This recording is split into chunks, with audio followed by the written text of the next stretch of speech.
Okay, so remember where we are. We had the introduction, that was the last session. And now what we're going to do is we're going to look at how do we form beliefs. That's one of the, learning some epistemology. Epistemology is just the study of knowledge. How do we know things? How do we believe them? What constitutes a rational belief? What sorts of, what are the limits of what we can know? And one of the things, and I mentioned this in the last session, is that if only people knew more epistemology, just a little bit would help us to forego all kinds of problems that we could at least move the conversation further down the field if we knew some epistemology. So that's what we'll be working on, and that'll form the basis of everything else that we say, particularly when it comes to science, which is kind of seems like a specialized, very specialized, but it's really not. We're going to see that the scientific way of knowing, it really is just the human way of knowing. Okay, so what can we know? One way to put this, let me start out by going over something called representationalism, and it's that representationalism is it gives you the current view, well, at least since the Enlightenment, of how we interact with reality. And that's going to, and some of this might seem esoteric. It really isn't. It's foundational. I wouldn't give you things that are not high yield. I have very little time for giving you some of the pedantic things that I might be interested in elsewhere, but there's no time for that. And I don't have patience for that often anyhow. I want things that I can use. You want things that you can use. So if it seems pedantic, it's not, trust me. Okay, so representationalism.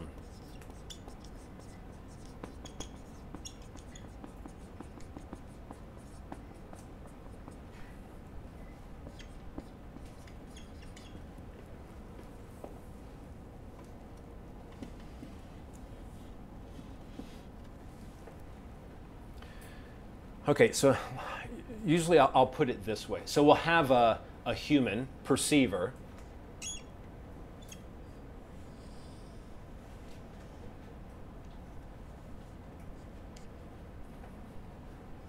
Gender neutral.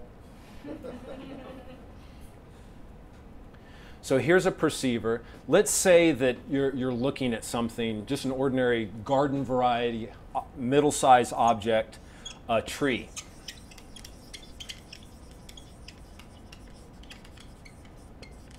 If I had more ink, I would do a little more shading. So here's the tree. Someone's perceiving the tree. Now, really, there are two things here. There's the subjective perceiver and there's the tree. But you never perceive this object directly. What you have here is really a representation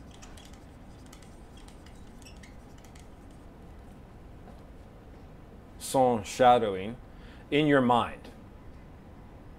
Okay, so there's an idea. So here's the tree, and here's the tree idea. This is what you come into contact with. This is not. This is highly mediated. Okay, so now we come, our optic, neurological hardware and software is very advanced. So we don't perceive this disconnection. I mean, it really just seems like you're looking at me and I really seem like I'm out here. I mean, the three-dimensional representation is amazing. But really, there's only the Mitch idea in your head that you come into contact with. And this goes for sound, sight, touch, even when it comes to touch. Everything is beneath the skin. So now here's some questions. You have these two objects.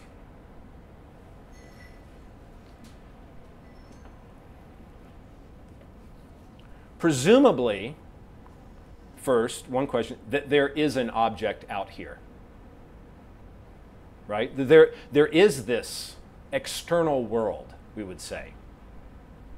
Someone like Immanuel Kant would say, yeah, you know what? You really haven't any idea that there is anything on this side. But we aren't Kant. So that's the first assumption. There is a thing here outside. The second is this represents this. That's the representationalism. So this stands for this object out here. Another assumption. This resembles this. So there's a resemblance assumption here that this somehow looks like or is like this. So this stands for this, and there's something, I mean, that's what you want. Now, oftentimes we don't think about this, but that's what's going on. These assumptions are implicit, they're tacit, we're not consciously thinking about them, thankfully, or otherwise we get nothing done. Notice what this presents. Someone like Descartes, and it wasn't Descartes, actually Descartes was responding to a problem, namely this. How would you ever know that there really is something out here and what it's like? We always think of Descartes as a skeptic. He was actually an anti-skeptic. He's answering the skeptic who says, you know what, we really can't know anything about that, if there is anything to know about this. By the way, we can talk about this at another time. The Reformation was a big part of this issue. One of the issues in the Reformation was the skepticism. You know, you have so ancient skepticism was discovered in the 1400s, and people like Luther were very well aware of that. And then you have the interpretation, the multiple interpretations of Scripture, and so you say, okay, well, how do you know that? How do you know that that's the right interpretation? And so there's skepticism everywhere, and the Reformation is largely responsible. We always blame it on the Enlightenment, but it's really the Reformation, the scientific revolution, and it's okay. These are genuine limits to what we can know. We can never step outside to check whether this resembles this.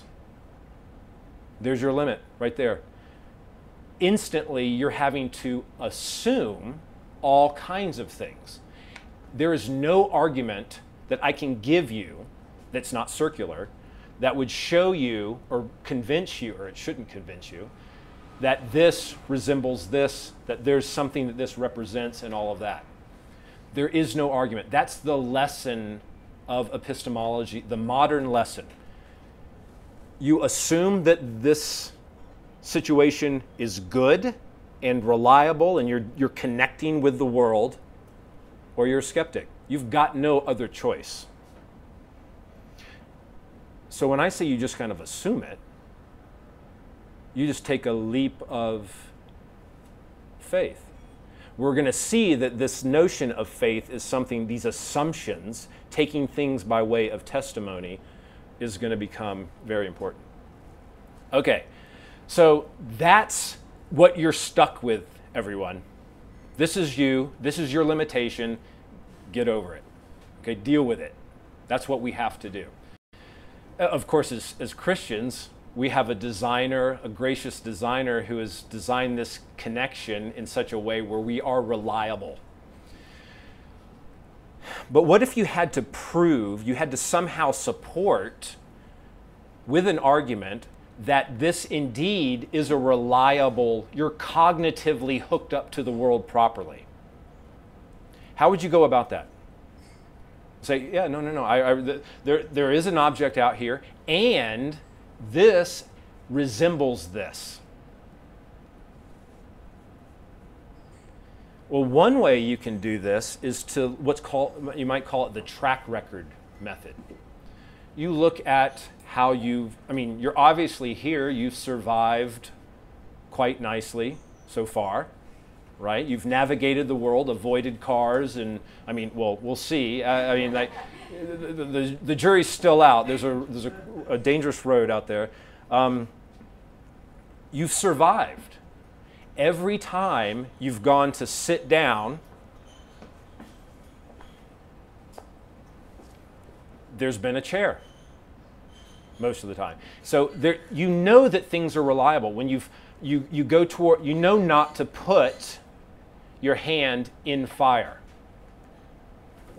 You know how to avoid. I can avoid Daniel's foot. I walk around like this. I know how to navigate the world. I know how to find food. I know how to survive. I have almost 50 years of navigating this world that gives me lots of evidence that there's this resemblance. Too bad that's a bad argument. Everything that I just used, all of my evidence that I used, depended upon the reliability and assumed the resemblance. So it's really not a non-circular argument. It assumed the very thing that I was trying to argue for. So the track record method isn't going to work. Here's another method. And we're going to see, it's called Inference to the best explanation. We'll talk about this more when it comes to science. We use it all the time. But you assume something, and you start with some fact about the world. My senses are reliable. I believe that. I believe that my senses are reliable. Or I've been able to walk around, it seems. I've been able to put food in my mouth. I mean, there's lots of ways that I've successfully navigated the world. Now, what's the best explanation for all of this? You know, when I see an object here, I go over and I touch it and it's hard. I can take a flower and I smell it. I can taste something. Everything seems to fit. What's the best explanation? Well, there are multiple explanations. One explanation is that I'm really just a program in a computer. Perfectly consistent explanation. So that's one explanation. Another explanation is, no, the world is indeed just like I think it is. There are ordinary objects out there that I interact with. There's this picture and things resemble and represent and all of that. That's another option. That's another possible explanation. Isn't the best explanation that there really is this world? I mean, it's ridiculous to think that you're a computer simulation. That aliens have, we're somehow this project in an alien laboratory. That's ludicrous. I mean, if one of your grown children started to believe that, you'd be concerned. So that's not a good explanation. What's wrong with it? If it comes to reason, I say, well, what's the best explanation? What makes the best sense? The best sense of what? Of all my other beliefs, of the way the world actually works, the way my beliefs about the world. So given what I know about the world, the best explanation is that there really are chairs out there. Well, that's not a good argument. That's another non-starter. You know why? Well, here,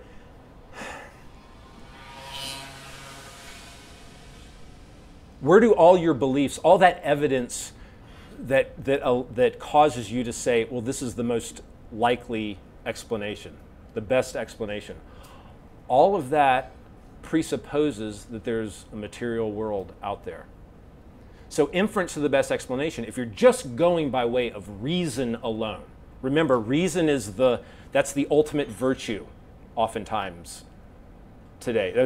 Reason. It's better than being attractive, is to be reasonable. So if you want to go just with reason, there's really no reason that's independent of those two explanations to choose the ordinary explanation over the computer simulation one. It's all conditioned already. So again, there's no way to argue for the reliability of this process if you just want to talk about reason alone. You've got to assume all of that in order to believe that. So notice what we're doing. We're testing the limits. In the U.S., and I don't know in Europe, but the U.S. there's a company called the Underwriters Laboratory that goes around testing. Let's say you have a hairdryer, and they say, all right, well, what are the conditions under which you would not want a customer to use this? And they test it, and they test the limits, the breaking point of that hairdryer.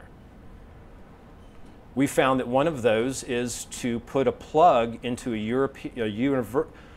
United States plug into a European plug. Apparently that wasn't one of the things that it was designed for. Okay, so they test the limits. Why? So that you'll use the tool properly. So you won't use it incorrectly. Well, that's what we're doing here. We want to use the tool. We want to evaluate and press the tool to its limit so that we don't go beyond it.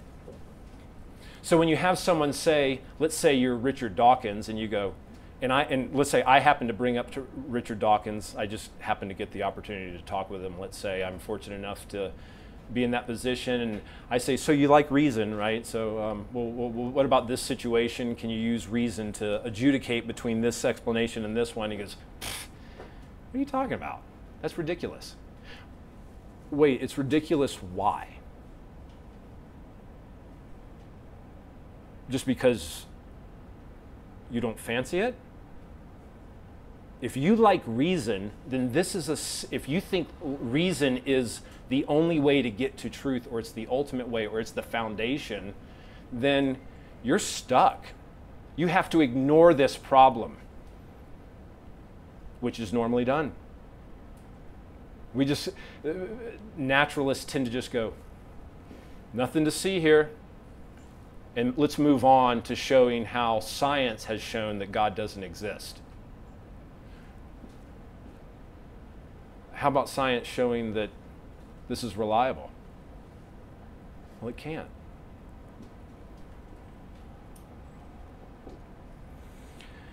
Okay, so there's this epistemic circularity, and one of the things that you can't get out of it, you have to know the limitations, and the limitations give you a type of humility that's going to help you.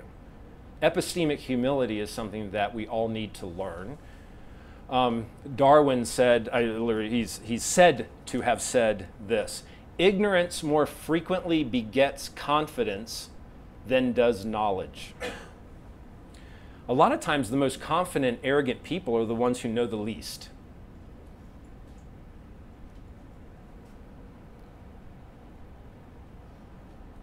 A little bit of epistemology, no epistemology, you can get away with murder. You can go off and say all kinds of craziness, and people will take you seriously. So we need to know these limits. Okay, so now let's say we can't argue for the reliability of this. However, we can say, given the kinds of things that we believe, we just have to take on faith. We have to just, we know these things. Unbelievers know these things. They know that they can sit in chairs and navigate the world. That they would think that our ancestors avoided saber-toothed tigers successfully, and that's why we're here. We all believe that this is reliable. So let's suppose we'll just take that as a grant for granted. Believers and unbelievers alike think that we're reliable. Who has the best explanation given everything that we agree upon? Now remember, it's all going to be conditioned. It's conditioned by our experience, and we can't help that, but we're going to go with it. We're going to go with, we think there's an ordinary material object world out there. So the two options are this, let's say we have two options. One option is that we're pure matter / energy, and basically we arrived in this really amazing cognitive state with these amazing cognitive abilities. by accident. So basically taking Legos, let's say, you take Legos or blocks, you trip and you fall and you drop them. Those are the, let's say those are the building blocks of the universe. Initially, you spilled accidentally. Lo and behold, after a few billion years, the Legos formed a nice, complicated telescope out of them just by coming together into these by accident. So that's the naturalistic story, basically. So you're made up of, let's say, quarks and gluons and whatnot. And lo and behold, look at you. You're amazing. And your accidents. So that's one option. The other option is that someone has carefully designed you, made the environment such. If you're an engineer, this will appeal to you. I have a former life as an engineer. I don't believe in reincarnation. This is just something I had a previous career as an engineer. I know how difficult it is to make anything work.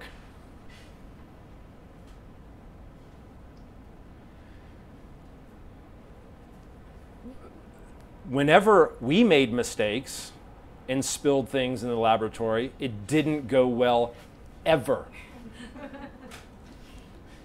It only went well if we worked hard and we used our minds.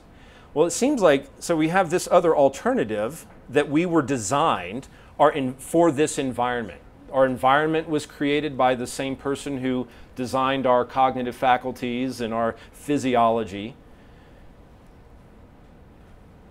That's the other option. So now we have this comparison. We're assuming that we're reliable, we can navigate the world.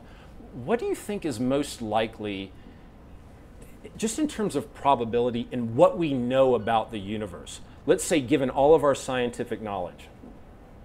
So let's take the naturalistic story. Let's fast forward. We'll give naturalists the origin of life.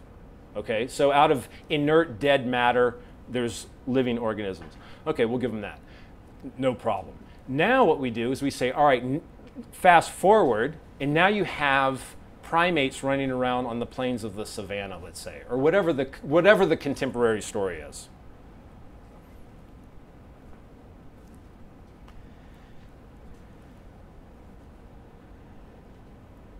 Our cognitive faculties, let's say, evolution has designed them for survival. That's really what it's interested in, survival. So I'm avoiding, I'm a primate avoiding other primates, or I'm avoiding hyena, whatever you probably know the story better than I do.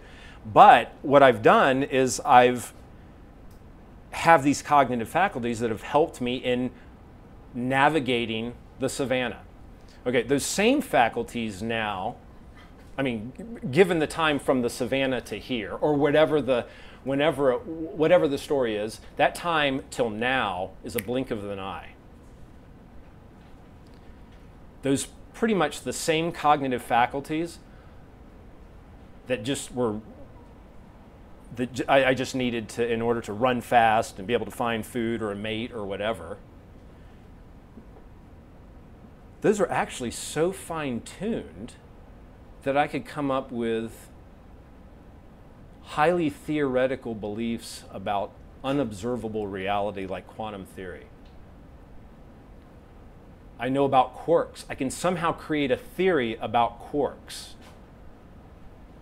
about physics, about the subatomic realm. What do you think the odds are? Now it's certainly possible that evolution just went above and beyond the call of duty and gave us a luxury. It was just a prodigal, just showering upon us all kinds of blessings. Not just survival running around, but the ability to come up with quantum mechanics, general relativity, the theory of evolution, Gödel's incompleteness theorems, Bach's fugues. I know nothing about music, so I'm assuming a fugue is a thing. Bach's beautiful music. Imagine that. Okay, so the same cognitive faculties are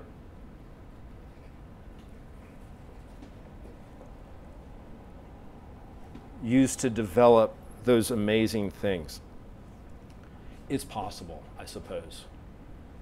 But is that really as likely as being exquisitely designed? I don't know. It doesn't seem like it's as likely, does it? So again, those are the kinds of things that we're thinking about when we bring up this representationalism, the kinds of things that humans can do, and the kind of story that gets us from even single-celled organisms to you.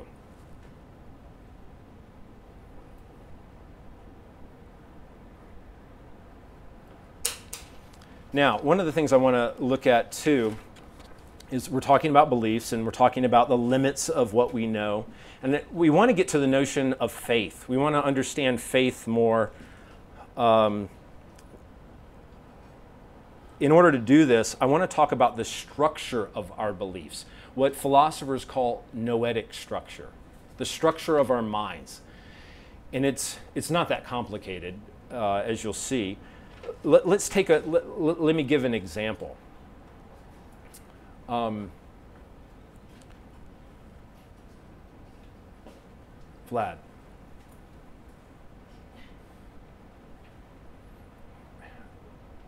I want it back. Thanks. So notice what Vlad did. Now, I threw him this object. In his cat-like reflexes, he grabbed it. I mean, it was like ninja. So Vlad the ninja easily caught that. Now, that process is actually a really complicated process.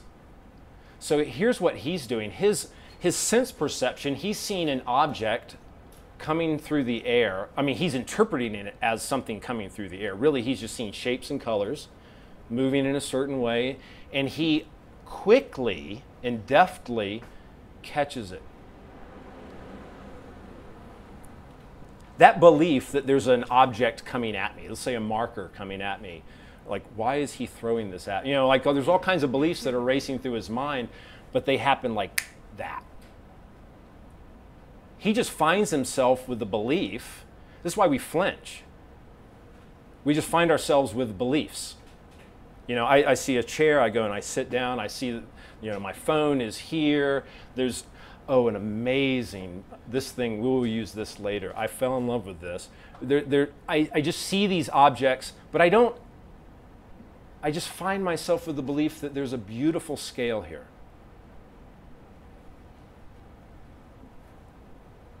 Here's what I don't do. Here's what Vlad did not do. He did not go, all right, so in this lighting and in this ordinary context, my eyesight is usually pretty good. With garden variety objects like that, lo, here comes some object that looks like it's coming towards me. Yes, given the shape and the size and the way it's changing and rotating and all of that, looks like it's actually coming at me. All right, what I'd like to do is not, especially on camera, drop this. So I had better start to move my arm. I mean, you see where this is going. He didn't do any of that. He just, boom, a belief. He didn't have any inference at all, no reasoning to that. He just found himself with a belief. Beliefs like that. Beliefs that you just, boom, come, the environment impinges upon you, and you find yourself with a belief that low a marker, low humans. Those are what philosophers call basic beliefs. They're the foundation. They're what everything is built upon. You don't use an argument to reason to them. But there are beliefs that you hold that are reasoned to.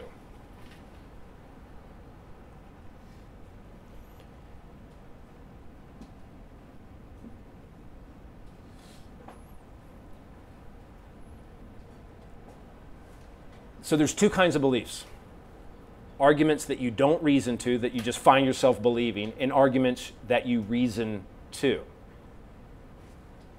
Let's look at it this way. If you use this, the metaphor of a building.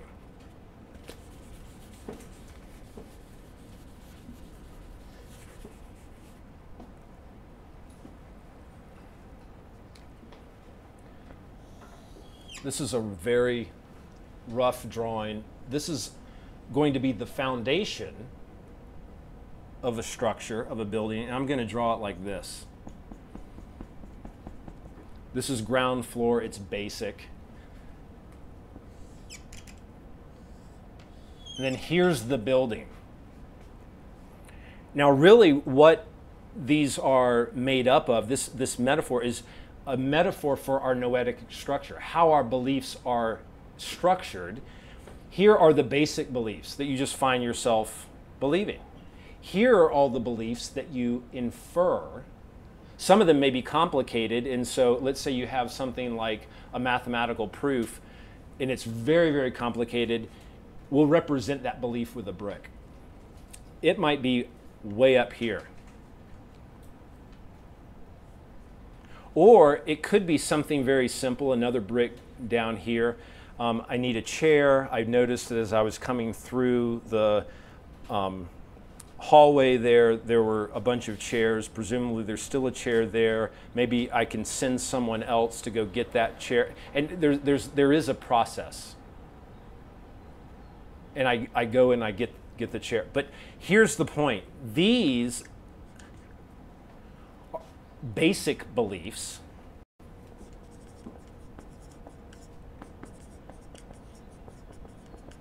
are the things that we just assume. They're almost like you could say they're assumptions. We have a special name for these. These are called non-basic beliefs. I was kidding, that's not really special. It's just putting non on the front of that. That's not really hard to do. So you have these two kinds of beliefs. Lots of our theoretical beliefs, quantum mechanics, all kinds of things are up here, but so many are down here.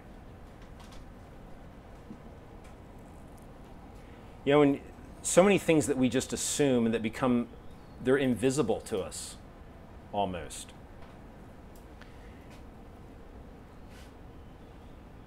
And many of these are rational. So when Vlad caught the marker, he was entirely rational in his belief that there was a marker, right? He wasn't irrational, but he didn't have an argument for it, right? He didn't need an argument for it. He just found himself with the belief. So notice what we have here. We have basic beliefs that are rational. There are rational beliefs that do not have an argument behind them. I'm going to say that again. There are rational beliefs that are not supported by an argument. Perhaps you could provide one, but they're not, typically we don't. This is going to be very important. We can believe things rationally without there being an argument for them. You can probably see where I'm going with this.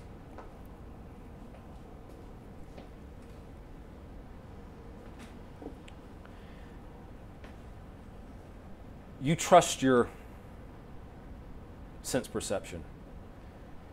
David Hume called our sense perception testimony of the senses. So our senses, my senses tell me, they testify that there's a chair here. Okay, so they're testifying, and I believe it. I believe that testimony.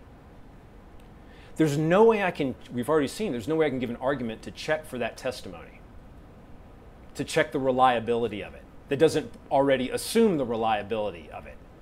You know, that sounds a lot like faith. So let's say this. I believe something by way of testimony. Let's say that's faith.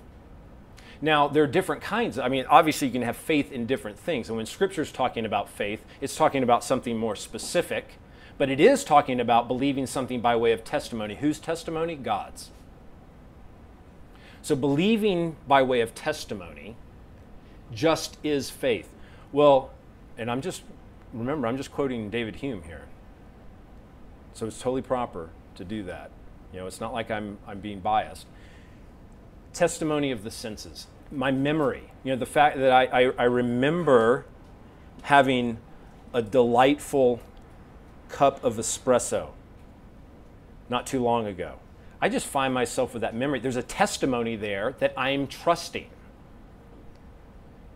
I have faith in my cognitive faculties. These are down here.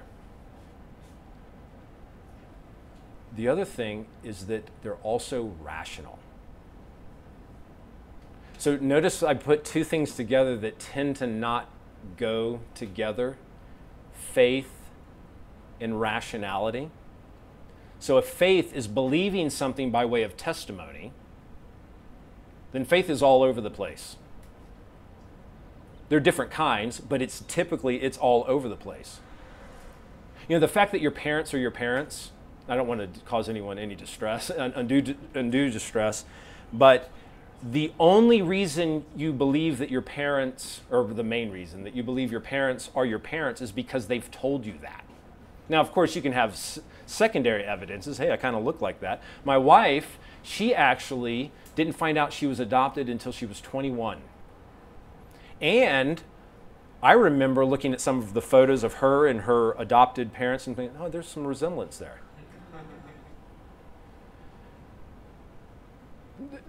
Again, there's so many things that we believe. You believe that there's a place called China because someone has told you. Let's say you've traveled. You say, oh, no, I've traveled there. How do you know that? You got into a plane. I was thinking about this on the way over in the plane from the U.S. For whatever reason, they make you close the windows. And I think that's so. Now, the skeptical side of me was thinking, hey, wait a second. So all I could feel was the acceleration, then bouncing for a long time, like 9 hours of bouncing. But I couldn't see anything passing by. I've been on enough rides at theme parks to know that you can actually do that. You can simulate that. You simulate it with gravity. Einstein showed us that we could do that. You go like that to make it seem like we're accelerating. You bounce it around. Well, it could have been, and they just dropped me right back in the U.S. somewhere. And here I am running. It's like, you know what? These trees look kind of familiar. I mean, I could see that they look. I mean, who knows? That could be. Well, no, you people are speaking French. Oh, right. They planted all of this here. But now, of course, I'd be crazy to think that this was all an elaborate scheme, right? However, the reason I don't is because I trust, I have faith in the testimony of my senses and the testimony of others, like the testimony of the flight attendants, the testimony of the airport signs. Faith is everywhere, and it's the foundation of epistemology. If faith, again, is believing something by way of testimony. So again, if something is wrong with religion, it isn't simply the fact that we believe things by way of faith. Everyone does that. It's got to be something else.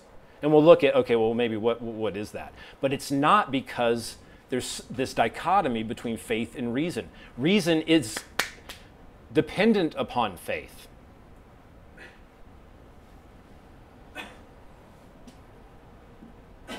Okay, one last thing. I do that to give you hope. That feeling that you had when I just said that, that's the feeling of hope. Remember that. Hold on to that throughout the talks. So one of the reasons that people that say, look, believing in God is irrational because there's no evidence for it. There are no good arguments for God's existence. Kant has already showed that the cosmological arguments, bunk, design argument, all of these you can get out of. They're not good arguments. I think that's wrong, but let's say that it's true. Let's say that there are no good arguments for God's existence or for the truths of Christianity. What we're saying is we're saying that your beliefs about your belief in God can't be up here and still be rational. Let's just say that that's true. Now, that's not the only kind of belief you can have, right? There's a second kind. There are basic beliefs that you can have that we've seen are possibly rational. Not all of them are, perhaps, but we can have basic beliefs. What if you've heard of John Calvin? You've heard of Thomas Aquinas in your travels. They both, in anything that they both agree on, we should take seriously, right? So we'll pay attention when they agree. We'll pay attention. Well, they think that there's something that God hardwired, that we were hardwired to believe in God kind of automatically. You know, they take from Romans 1, evidence in creation. You just see God. Especially here in France, you can see that, you're hit, you're struck by something, and Calvin and Aquinas would say that there's some sort of what Calvin would call a census divinitatis, that you just find yourself believing that there's a God. You're overwhelmed with that belief, let's say. Sometimes it's emotional, sometimes it's not. But notice what that would be. It's very similar to the belief that I have, perceptual beliefs. In fact, Paul even talks about that. You can see the attributes of God in creation and the things that he's made. That's very, very much like perceptual talk. Could it be that belief in God, let's say there aren't any good arguments. Could it be that Aunt Susie, who I've mentioned before, I don't have an Aunt Susie, but this Aunt Susie, who doesn't have any of these arguments, believes in God rationally because it's in her foundation. You just find yourself believing. Someone preaches the gospel. You just find yourself believing in what Jonathan Edwards calls the great things of the gospel. That you've been saved. There's no argument, you just find yourself with the belief. Now, you may be able to later go back and say, okay, I can provide some evidence for it and a belief argument for it, but that's not how you came to believe. That's most likely not how any of us came to believe. Boom, the Holy Spirit works. So again, this notion of faith, it's certainly the problem with Christianity is not that we believe by way of faith. Maybe there's something else wrong with it, but it's not this notion of faith as opposed to reason. So that's the little bit of epistemology that we want to see. The limits of what we can believe, the limits of what we know, how we come to know things, what sorts of things are rational. Well, you can have things that are rational without an argument. We may need that later.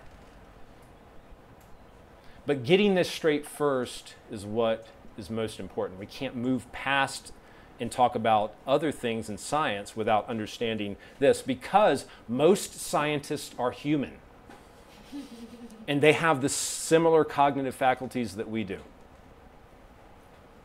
All right? Okay, and we'll pick that up tomorrow. Any questions, any comments? Yeah, Alex. It seems that a lot of what you call basic beliefs are still things that we learn, especially through experience. Because yes. If you trust the testimony of your senses, it's because they've proven to be trustworthy with time. Right. So if you've thrown that marker at my 3-year-old or 2-year-old, he might not have had enough experience Right. to know that this is going to hurt or whatever. Yeah. That's what I mean.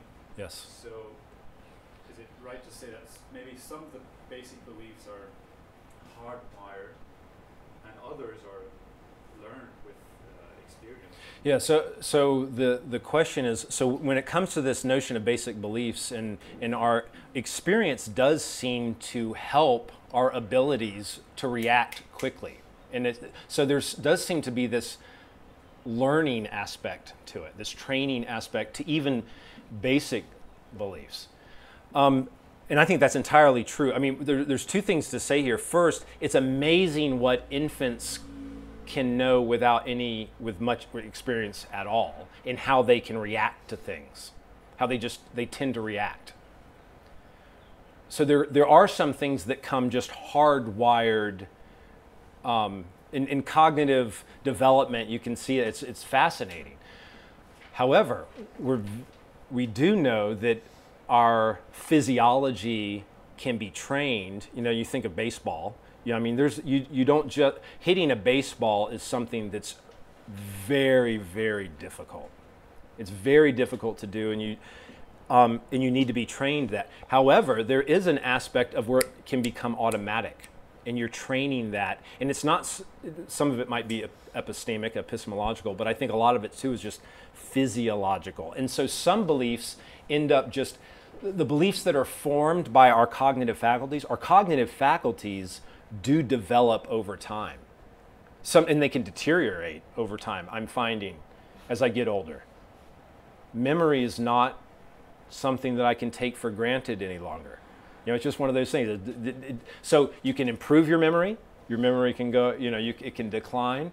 So those belief-forming mechanisms that can be developed. And I think, too, here's the other thing. This is probably, given how complicated God has made us, we're only just now scratching the surface of of cognitive science.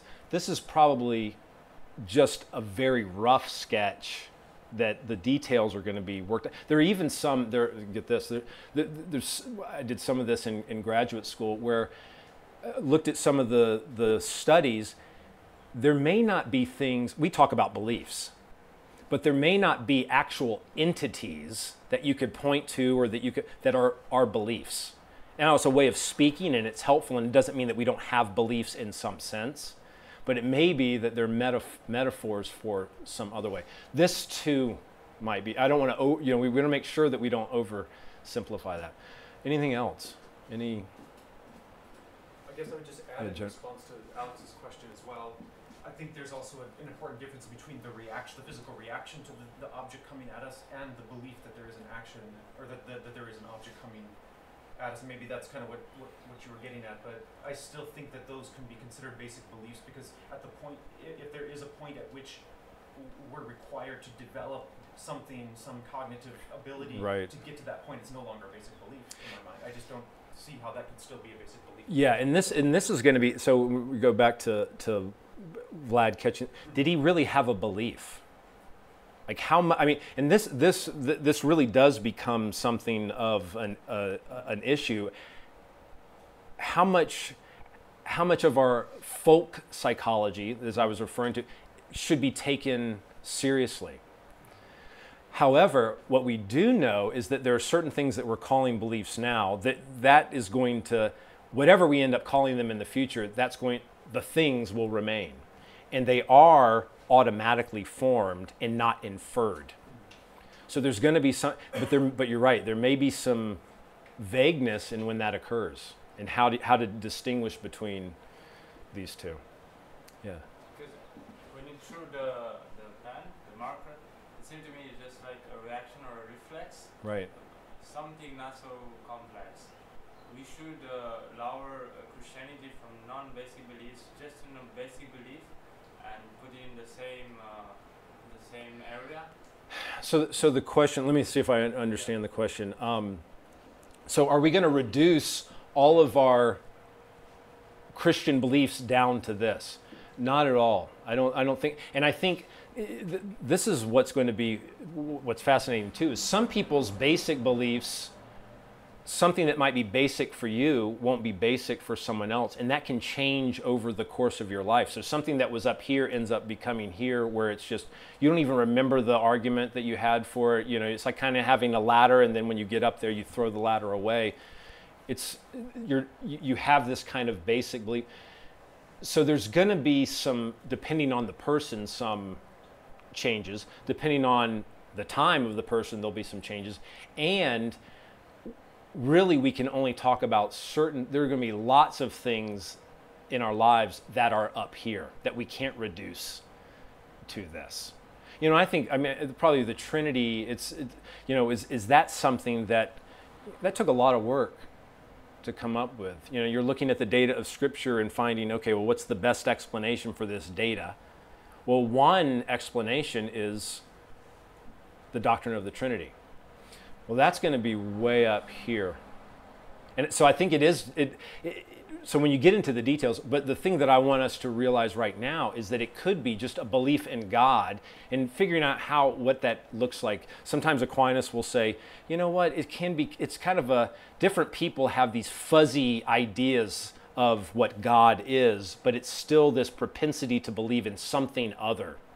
Now, it may be that something other is laws of nature. He even talks about this. But it's still this basic belief that there's something. So you're right. Figuring out the content of what is going here and the content of the beliefs that go in here is very complicated. Jonah, yes. Yes.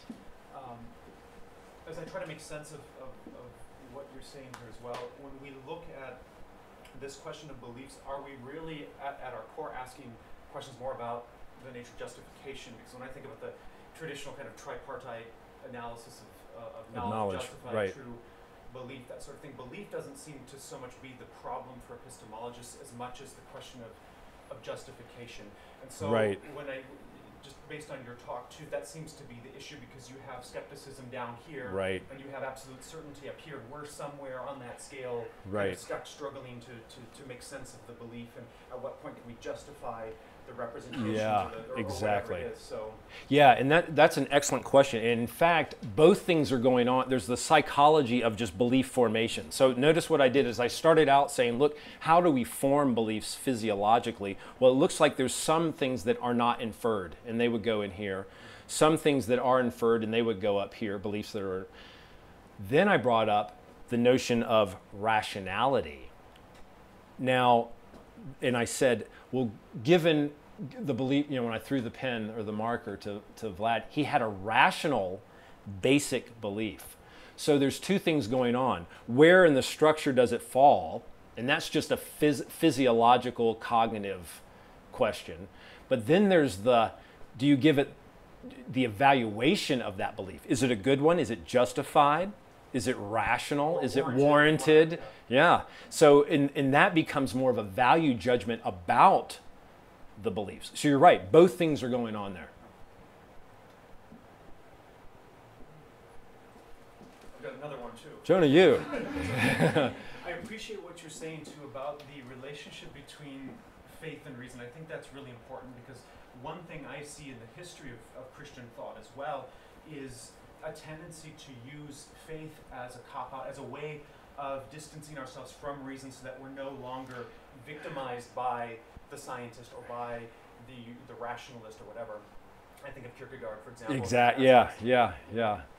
Using faith as, okay, you can't touch me now. I'm up here, I'm over here, I've got faith. Therefore, your science, your reason, whether it's empiricism or rationalism or whatever, you can't touch me. Right. And I see this as a very good correction to that tendency. Yeah, that's a great that's a great point. So for the home viewing audience, the Jonah's point was that oftentimes this distinction between faith and reason, it's not just the unbelievers who are using it. What can happen is that believers like Kierkegaard will depend upon it in order to make themselves immune to criticism.